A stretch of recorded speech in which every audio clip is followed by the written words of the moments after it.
Shalom, saudaraku yang dikasihi oleh Tuhan Yesus Kristus.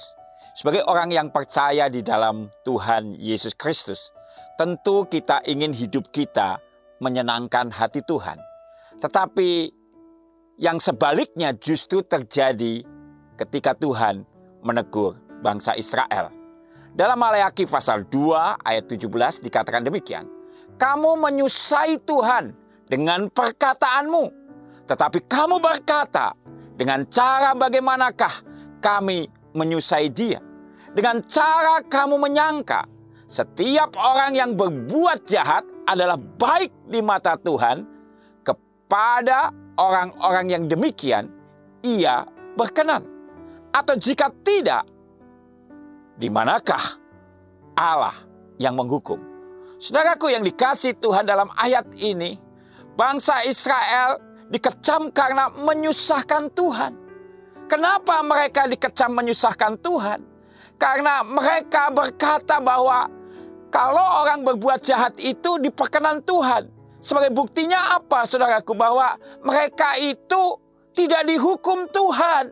Jadi apa yang dilakukan dengan kejahatan itu adalah sesuatu yang benar. Tentu saja, saudaraku, pemikiran yang demikian adalah keliru, saudaraku. Kenapa Tuhan tidak menghukum?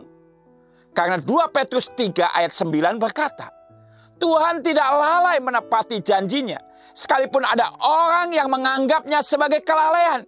Tetapi ia sabar terhadap kamu, karena ia menghendaki supaya jangan ada yang binasa, melainkan supaya semua orang berbalik dan bertobat. Kenapa orang yang berbuat jahat itu tidak dihukum Tuhan? Karena Tuhan masih sabar untuk memberi kesempatan kepada orang itu untuk bertobat.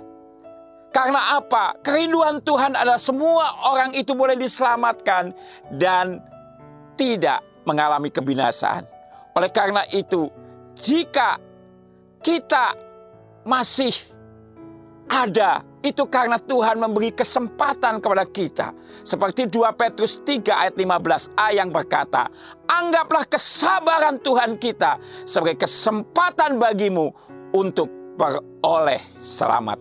Saudaraku yang dikasihi Tuhan, mari kita sungguh-sungguh hidup dalam kebenaran Tuhan. Dan ketika kita ada dalam kesalahan, segeralah bertobat. Karena Tuhan masih memberi kesempatan. Tetapi percayalah, kesempatan itu satu waktu, satu kali akan tidak ada lagi. Jadi berhati-hatilah dan hiduplah benar senantiasa di dalam Tuhan. Haleluya. Amin. Jika saudara diberkati, saudara bisa subscribe dan bagikan.